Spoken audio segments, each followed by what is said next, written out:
오늘도 괴로운 주님을 맞이하여 강단 꽃꽂이로 섬기는 천정준 집사님을 주님 사랑해 주시고 늘 강건할 수 있도록 도와주시고 집안이 평안하게 하여 주시옵시고 자녀들이 주 안에서 건강하게 하시고 또한 좋은 배우자 만나 둘째 결혼 잘할 수 있도록 은총을 베풀어 주옵시며 해외에 있는 나간 큰아들 주님 건강하게 맡은 일들 잘 감당하여 하나님 앞에 영광 돌릴 수 있도록 복을 내려 주시옵소서. 이 시간 주의 말씀 듣겠습니다. 우리의 마음이 옥토밭이 되어지게 하셔서 그 말씀이 많은 열매를 맺을 수 있도록 도와주시옵소서. 예수님의 이름으로 기도합나이다. 아멘. 산소망을 가질 수 있는 유일한 제목으로 말씀을 전하게 하겠습니다.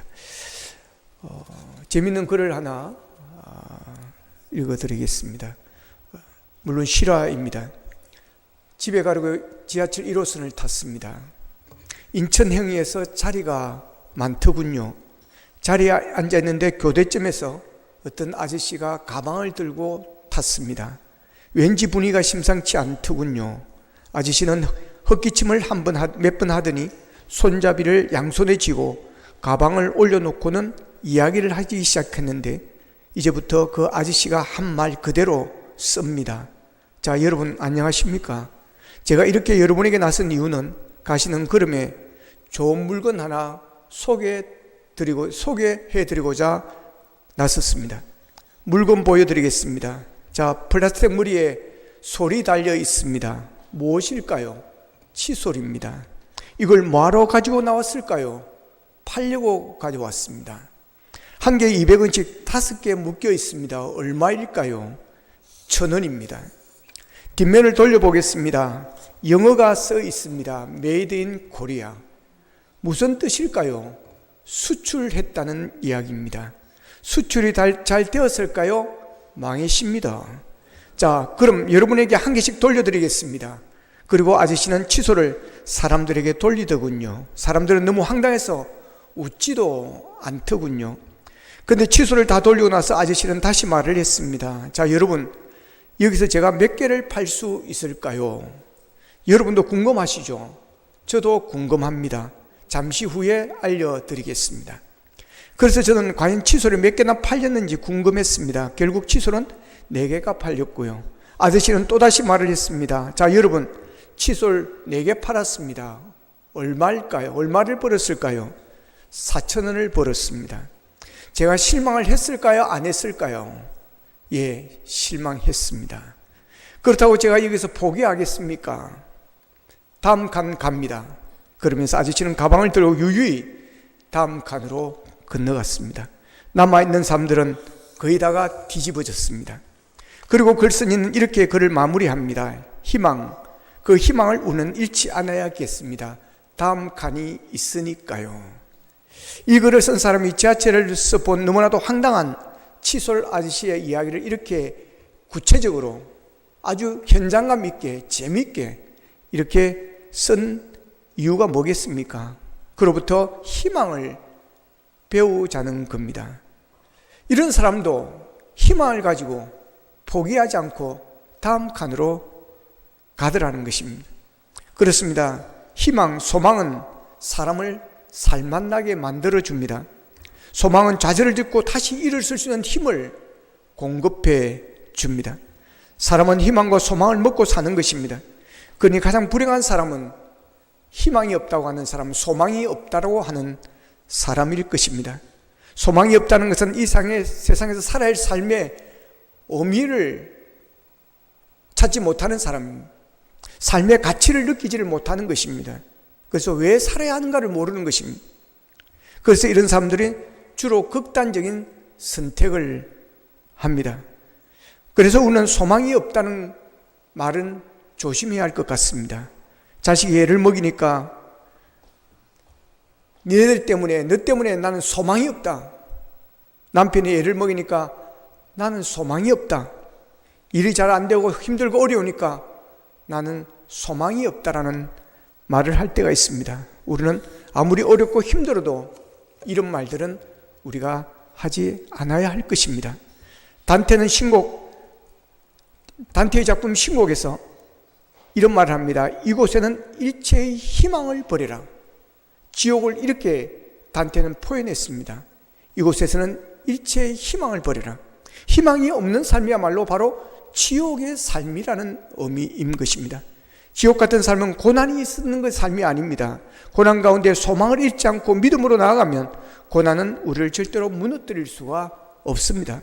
고난 자체가 우리를 무너뜨리는 것이 아닙니다. 고난이 닥쳐왔을 때 절망이 우리를 무너뜨리는 것입니다. 우리가 절망하는 것은 마귀에게 패배하는 것입니다. 절망은 소망이 없을 때 나타나는 현상인 것입니다. 오늘 본문에서는 산 소망에 대해서 말씀을 하십니다. 오늘 본문인 베드로전서가 기록될 때의 시대적 상황은 교회가 엄청난 핍박을 당할 때였습니다. 코바디사라는 영화를 보면 그 시대의 모습을 우리가 좀 알게 됩니다. 당시에 네로 황제가 통치하던 시대였습니다. 그의 광기는 극에 달했습니다.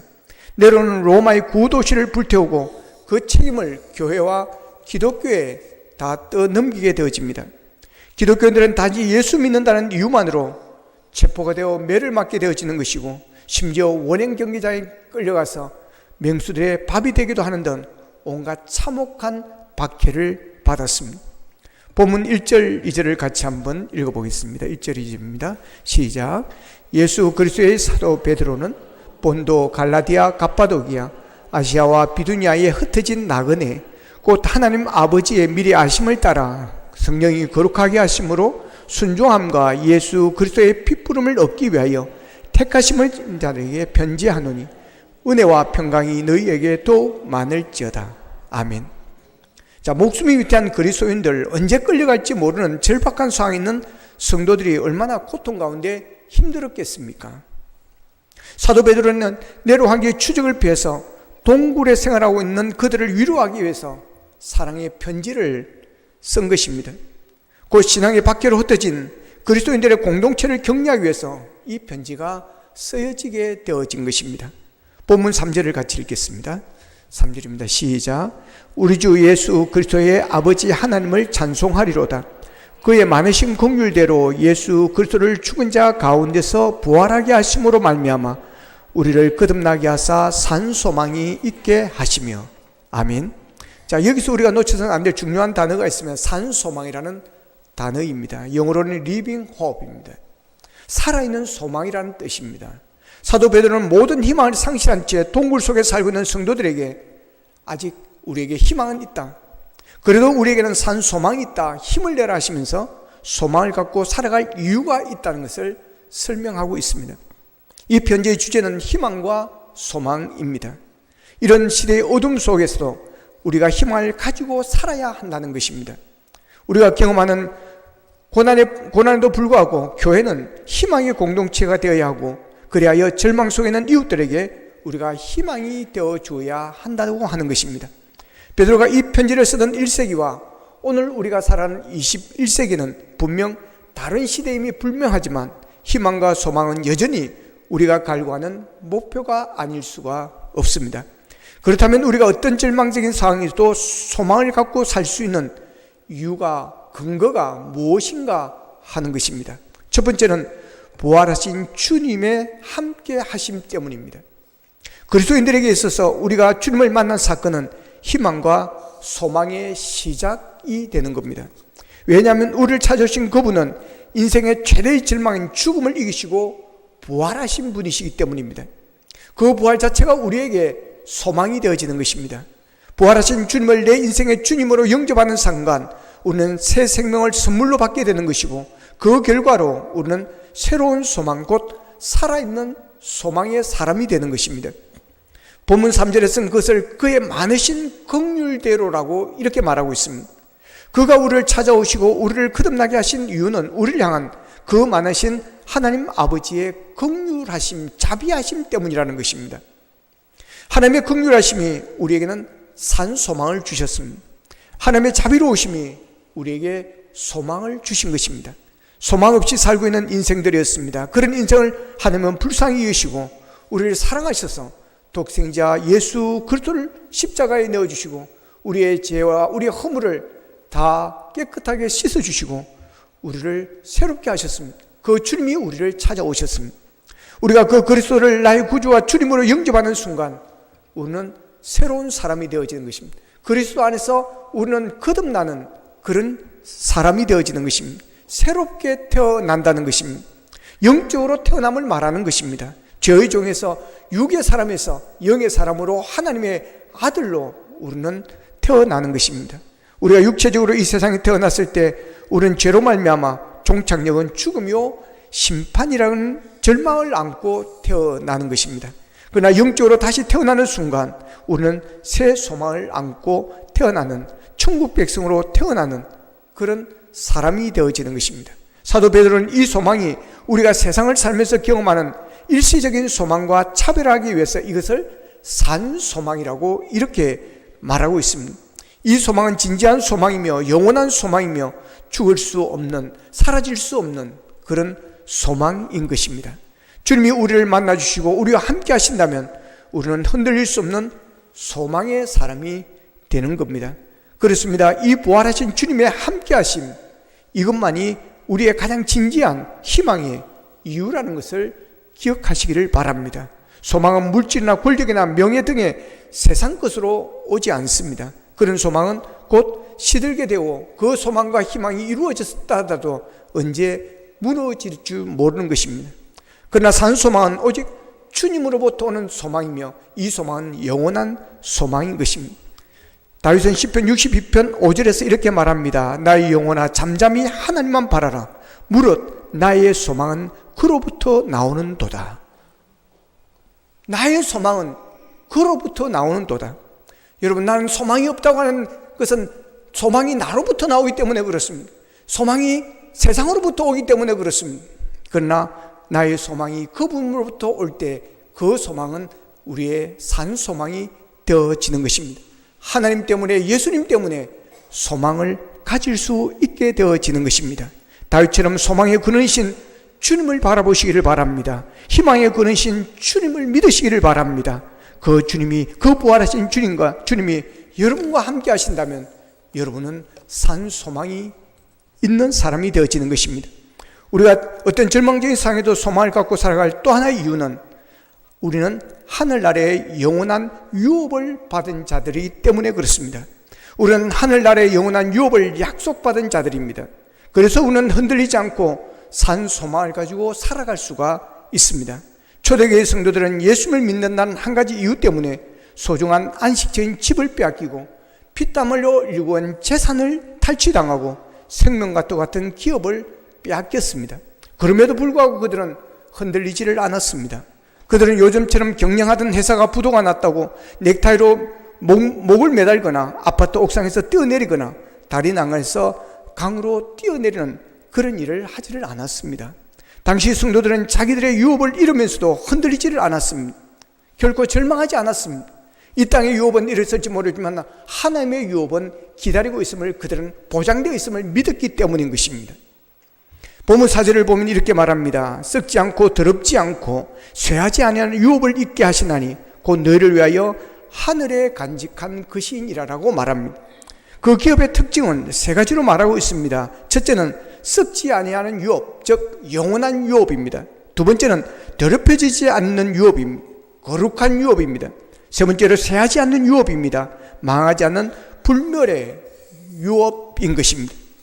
하나님께서 이러한 유업을 그들에게 두셨다는 것입니다. 어디에 두셨습니까? 하늘에 준비해 두셨다는 겁니다. 누구를 위하여 준비해 두셨습니까? 너희를 위하여, 즉 예수 믿고 구원받은 그리스도인들을 위하여 준비해 두셨다는 것입니다. 하나님께서 예수 그리스도를 믿는 저와 여러분들을 위하여 빼앗기지 않는 기업, 흔들리지 않는 유업, 영원한 유업을 하늘에 준비해 두셨음을 믿으시기를 바랍니다. 그러므로 이러한 확실한 보장을 받는 우리는 어떤 어려움과 절망 속에서도 우리는 흔들리지 않고 산 소망 가운데 우리는 소망을 노래하며 살아갈 수 있게 되어지는 것입니다. 서울에서 지하철을 탈 때 보면 안에 있는 사람이 먼저 다 내려줘야 됩니다. 그리고 밖에 있는 사람이 들어가야 되는 겁니다. 그런데 어떤 사람들을 보면 안에서 나오고 있는데 막 삐집고 안으로 들어가는 사람들이 있습니다. 왜 그렇겠습니까? 빈자리를 받기 때문에 그렇습니다. 그 빈자리에 가서 내가 앉겠다라고 하는 것입니다. 시내버스도 마찬가지입니다.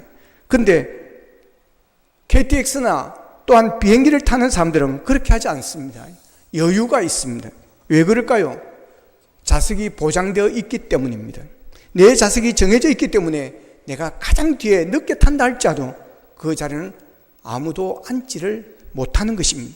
그렇습니다. 우리가 하늘나라 유업을 받은 자들이라는 것은 우리가 하늘나라가 보장되고 승리가 보장되고 여러분 축복이 보장되었다는 사실을 믿으시기를 바랍니다. 그래서 예수 믿는 사람들은 여유가 있습니다. 누가 그리스도의 사랑에서 끊으리요? 아무도 끊을 수가 없다. 예수 그리스도 또한 하나님으로 말미암아 우리는 넉넉히 이기느니라고 말하고 있습니다.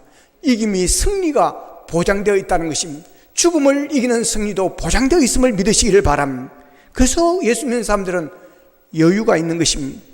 잠시 어려움이 있다 할지라도 하늘의 기업을 내 것이라는 배짱이 있는 것입니다.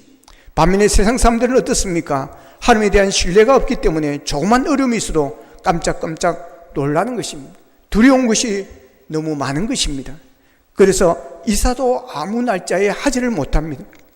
결혼도 아무 날짜에 하지를 못합니다. 소원 없는 날을 잡아서 한다는 겁니다.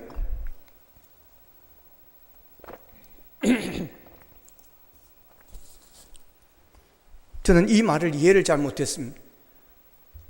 손 없는 날을 잡아서 이사한다고 하길래 손이 없는 사람이 세상에 있나? 이게 무슨 뜻인가? 이해를 하지 못한 적이 있습니다. 여러분, 세상 사람들은 그렇습니다. 문턱을 밟아도 야단을 치고 그러면 재수 없다고, 복 날아간다고.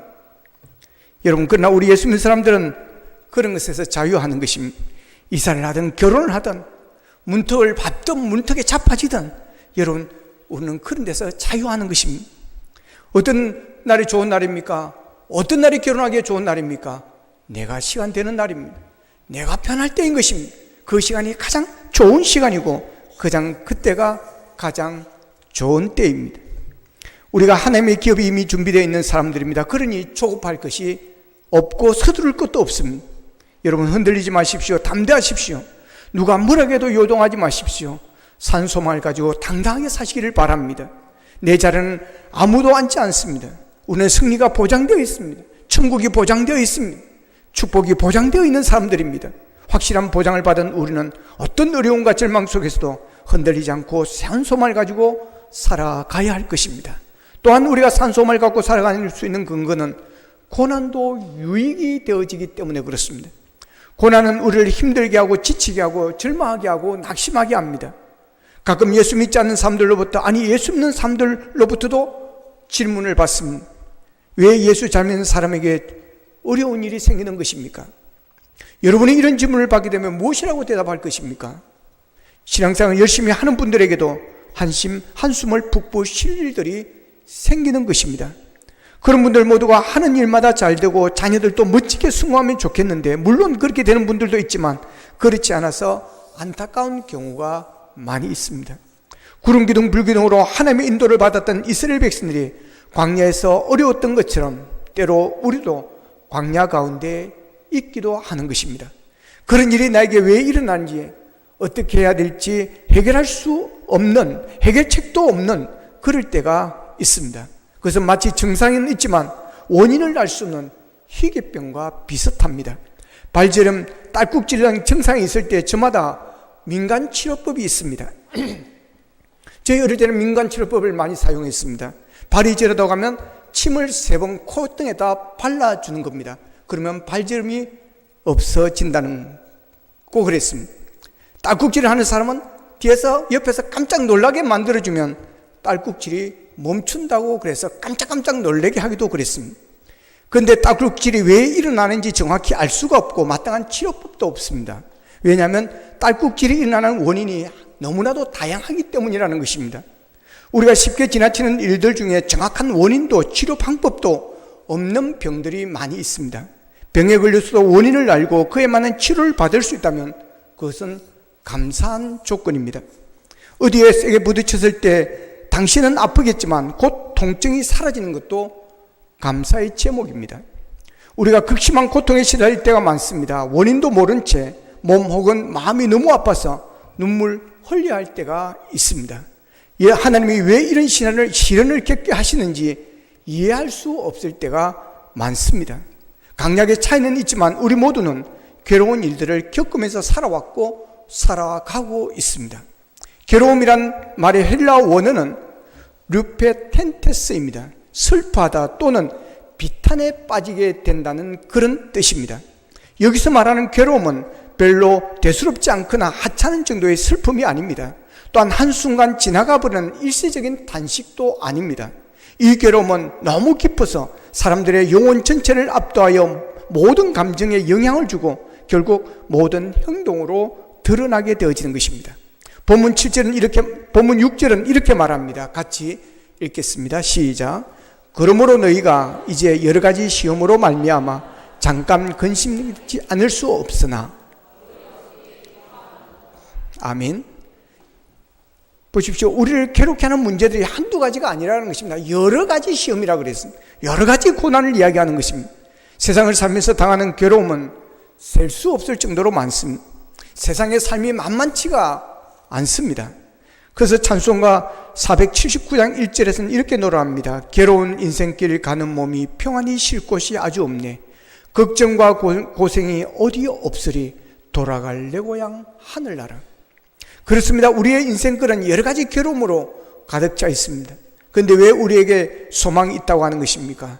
본문 7절을 같이 읽겠습니다. 본문 7절입니다. 시작. 너희의 믿음에 확실하면 불로 연단하여도 없어질 것보다 더 귀하여 예수 그리스도께서 나타나실 때 칭찬과 영광과 존귀를 얻게 할 것이라. 아멘. 베드로전서 4장 12절 13절을 이어서 같이 읽어보겠습니다. 시작. 사랑하는 자들아 너희를 연단하려고는 불시험을 이상한 일 당하는 같이 이상히 여기지 말고 오히려 너희가 그리스도의 고난에 참여하는 것으로 즐거워하라. 이는 그의 영광을 나타내실 때에 너희로 즐거워하고 기뻐하게 하려 함이라. 아멘. 무슨 말입니까? 우리의 시련은 나를 넘어뜨리거나 괴롭히려고 하는 것이 아니라는 것입니다. 그 시련과 고통을 통해서 하나님은 더 좋은 것을 우리에게 주신다고 하는 것입니다. 금이 불 속에서 연단됨과 같이 하나님께서 시련을 통해 우리의 믿음을 금으로 연단시킨다는 것입니다. 불로 연단되는 금은 그로 인해 순결해지는 것이고 불순물들로부터 분리되어 가치 있고 더 귀한 것이 되어지는 것입니다. 시련의 불 속에는 믿음도 마찬가지입니다. 믿음은 연단될수록 더 순수해지는 것입니다. 그리고 믿음은 더 강해지게 되는 것이고 확실해지게 되는 것이고 점점 더 풍성해지는 것입니다. 그러나 아무리 뜻이 좋고 목적이 있어도 연단당하는 것을 반길 사람은 없을 것입니다. 그만큼 견디기 힘들기 때문입니다. 욥기 3장 19절에서 욥은 이렇게 말합니다. 하나님이 나를 진흙 가운데 던지셨고 나를 티끌과 재 같게 하셨다 그랬습니다.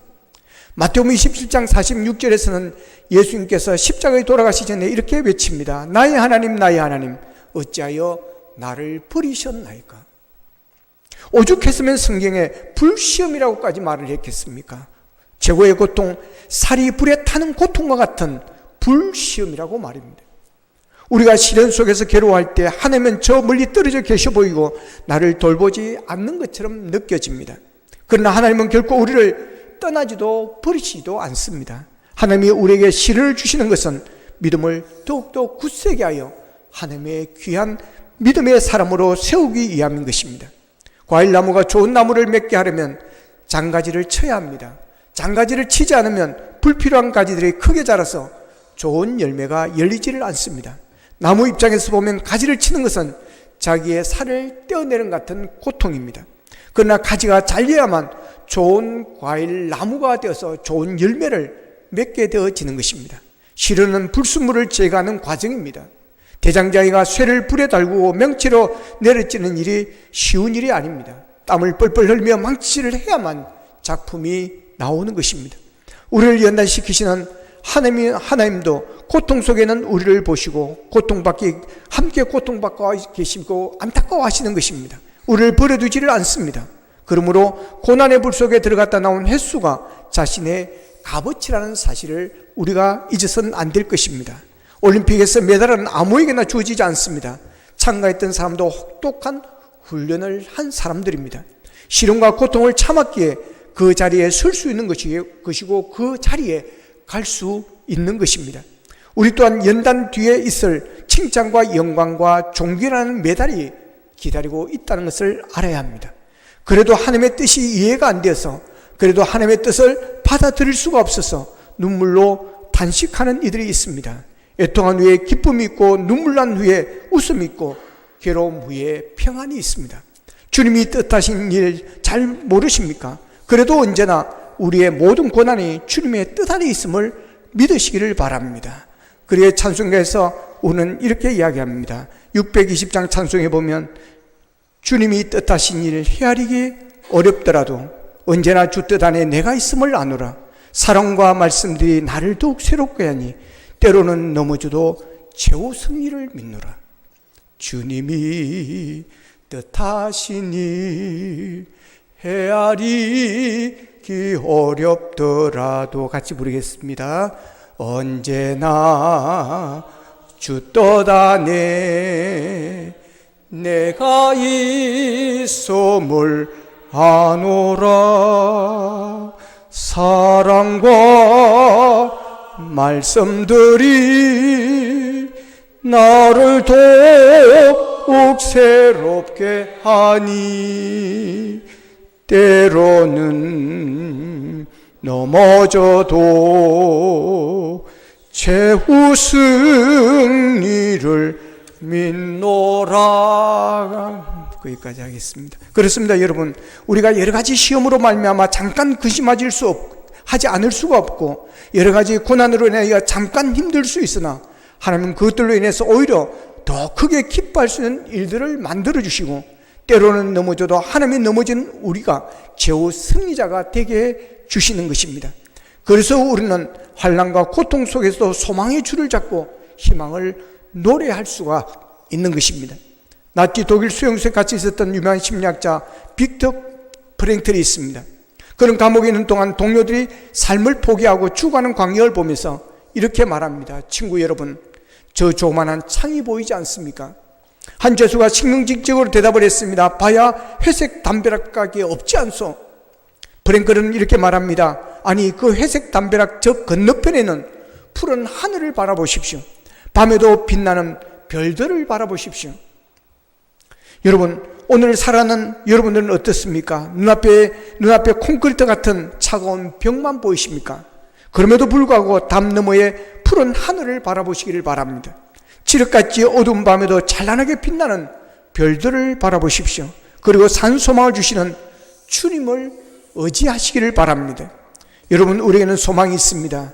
우리는 산소망의 사람임을 믿으시기를 바랍니다. 부활하신 주님이 우리와 함께 하시기 때문입니다. 부활하신 주님은 우리에게 산소망을 주셨습니다. 죽어도 살고 살아서 믿는 자는 영원히 사는 우리에게 소망을 주셨습니다. 그리고 오는 하늘의 유업이 보장된 자들입니다. 또한 여러 가지 어려움으로 인하여 지금 당장은 힘들고 괴롭지만 그것으로 인하여 금보다 더 귀한 자로 거듭나고 주님 오실 그날의 칭찬과 영광과 존귀의 상을 우리에게 가져다 줄 것입니다. 이제 소망 없는 자가 아니라 소망 있는 자로, 그것도 산 소망으로 현실의 고난과 아픔을 이겨내고 늘 감사하면서 영원한 가치와 보람을 위해 열심히 살아가는 주의 백성들이 될 수 있기를 주님의 이름으로 축복합니다. 기도하겠습니다. 말씀 붙들고 우리 함께 기도하기를 원합니다. 하나님 아버지, 우리에게 소망을 주시니 감사합니다. 우리가 소망이 보이지 않는다고, 희망이 보이지 않는다고, 소망이 없다고, 앞이 캄캄하다고 우리가 절망할 때가 많았습니다. 아버지 하나님, 세상의 환경과 여건에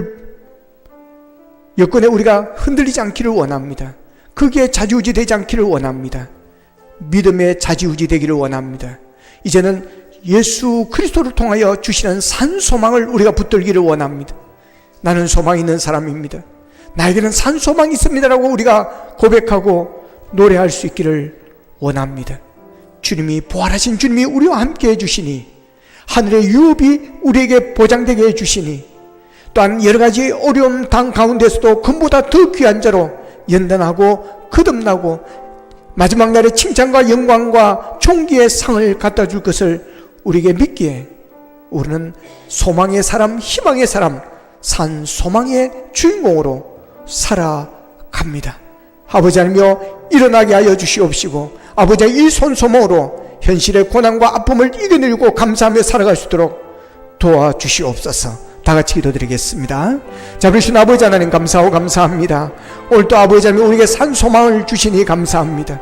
아버지 하나님 나는 희망이 없습니다, 나는 소망이 없습니다 라고 우리가 말할 때가 너무나도 많았습니다. 절망할 때가 많았습니다. 낙심할 때가 많았습니다. 아버지 하나님 오늘 통해서 다시 아버지 하나님여 희망을 가지게 하여 주시니 감사합니다. 소망을 가질 수 있게 도와주시니 감사합니다. 산 소망의 사람이 되게 하여 주시니 감사합니다. 부활하신 주님이 나와 함께 하시기에 죽어도 살아나는 부활의 사람이 되게 하시기에 우리가 부정해 있습니다. 하늘의 유업이 우리에게 주시고 유업이 보장되어 있으니 우리가 산소망을 가짐 아버지 하나님여 금보다 더 귀한 자로 우리를 거듭나게 하심을 믿기 때문에 우리는 산소망을 가지고 살아가기를 원합니다. 우리를 긍휼히 여주시고 긍휼 속에서 우리를 유업을 받을 수 있도록 은총을 베푸신 아버지 하나님을 찬양하기를 원합니다. 하나님의 아버지 하나님 아버지 이제는 노래하여 주시옵시고 희망을 노래하는 자들이 될 수 있도록 주님 도와주시옵소서. 하나님 우리에게 소망을 주시고 희망을 주시고 산 소망의 사람으로 살아가게 하심을 감사합니다. 하나님 우리가 때로는 소망이 없다고 희망이 보이지 않는다고 낙심하고 절망할 때가 많았습니다. 용기를 잃어버릴 때가 많았습니다. 오늘 말씀을 통해서 다시 희망을 노래할 수 있게 하시고 소망을 노래할 수 있게 하여 주시니 감사합니다. 부활하신 주님이 우리를 만나 주시니 감사합니다. 함께하여 주시니 감사합니다. 죽음을 이기시고 부활하신 예수 그리스도의 소망, 아버지는 그 부활이 우리의 소망이 되게 하여 주시니 감사합니다.